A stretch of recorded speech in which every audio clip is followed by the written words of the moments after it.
merci d'être là. Vous pouvez déjà vous applaudir.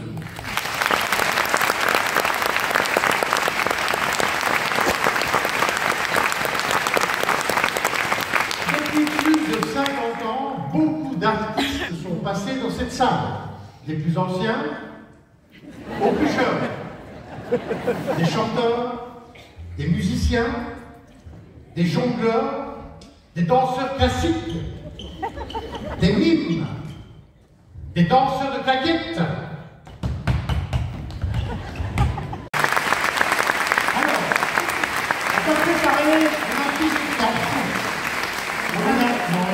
Alors, si, ça peut l'être. Ça peut l'être. Alors, c'est toi, c'est méchant. Oui, il y a des cartes cœur. Et il y a des cartes cœur et des cartes pique.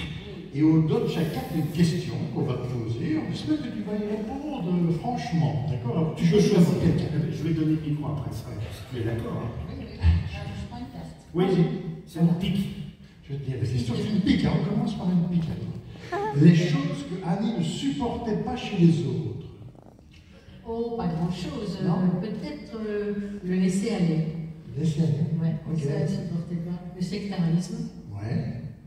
Et puis il y en a encore d'autres. Ah non, mais c'est pas mal. C'est pas mal, je te donne une autre carte. Attends, c'est moi qui me c'est toi qui me pas confiance. Ils me font peur. Tu n'as pas remis celle de la mort. Non. Tu peux choisir. Et un cœur. Ah, attention. Annie et Bruno, son mari, son Pygmalion, et s'ils ne s'étaient pas rencontrés. Qu'est-ce qui se serait passé? Voilà. C'est une histoire importante. Tu peux mieux la raconter que nous. Mais oh, je pense que sa vie privée aurait été différente, ça c'est sûr. Oui. Mais ça m'étonnerait qu'elle n'ait pas fait cette grande carrière qu'elle a faite. Mais peut-être différente, je ne sais pas. Mais en tout cas, elle avait une base solide grâce à Bruno. Parce qu'ils avaient le même humour et le même amour partagé jusqu'à ce qu'ils nous quittent. Et ils se sont rencontrés en quelle année? En 1951. Ah oui, au tout début. Voilà. Et Bruno l'a quitté en 89. Il nous a quittés. Voilà. Question. Demande-moi le jeu de cartes. Oui. Tu la gardes celle-là. Alors, s'il y a une question en flamand, c'est une idée de frère. Encore un cœur. Alors, encore un cœur. Voilà. C'est papa qui nous est alors, oui, ça c'est assez facile. Sa chanson préférée, c'était laquelle? Sa chanson à elle préférée. Chanson à elle? Oui, sa chanson à elle. La chanson qui est... Ah oui, c'est vrai. Ah, ben on va peut-être te demander les deux. Sa chanson préférée à elle, qu'elle interprétait. Ça, c'est difficile. C'est pas grave de faire ça. Ça, c'est... eh bien, je ne sais pas. C'est pas Si j'étais le soleil. Si j'étais le soleil. C'est toujours entendu partie de... Mais c'est la même dame. Oui, c'est la même dame. C'est quelqu'un de ta famille. C'est quelqu'un qui aime beaucoup Annie. Et alors, c'est une autre chanson qui n'est pas elle qu'elle aimait particulièrement. Tu sais, Frank Sinatra, elle adorait Frank Sinatra. Oui. Ok, je te donne les cartes. Oui, bien sûr.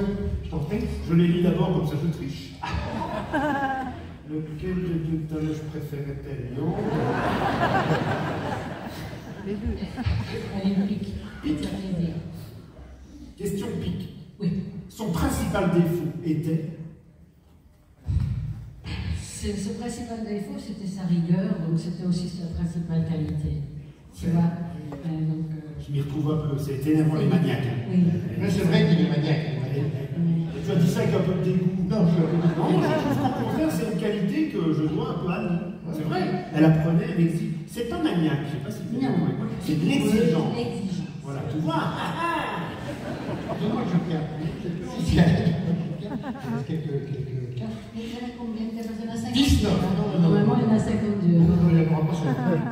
Alors, c'est une question. On va s'ennuyer. Hein. C'est une cœur. Annie et le cinéma, son rôle préféré au cinéma, ou quel film ou téléfilm elle a adoré particulièrement?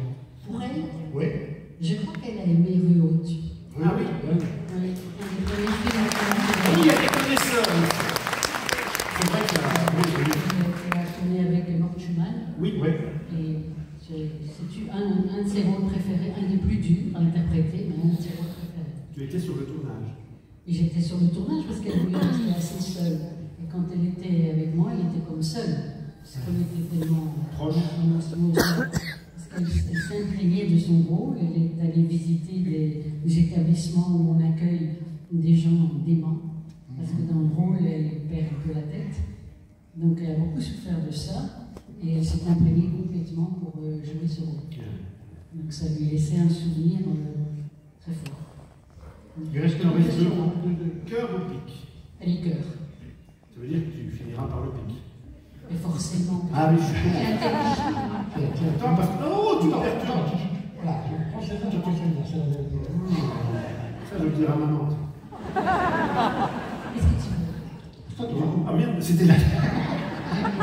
Ça, on l'a fait. Il débute. Ah oui, non, voilà. Allez, question cœur. Des tics avant de monter sur scène ou des habitudes, des rituels qu'elle avait. On adore savoir ça des artistes. Alors, elle n'avait pas vraiment de rituel, Annie, elle n'avait pas des choses. Elle n'était pas du tout.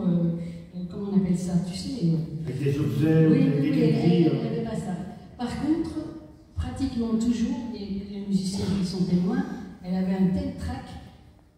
Pratiquement à chaque fois, elle nous disait cette fois-ci, j'irai pas, Mimi. Ah oui, vraiment. Elle le pensait. Ah oui.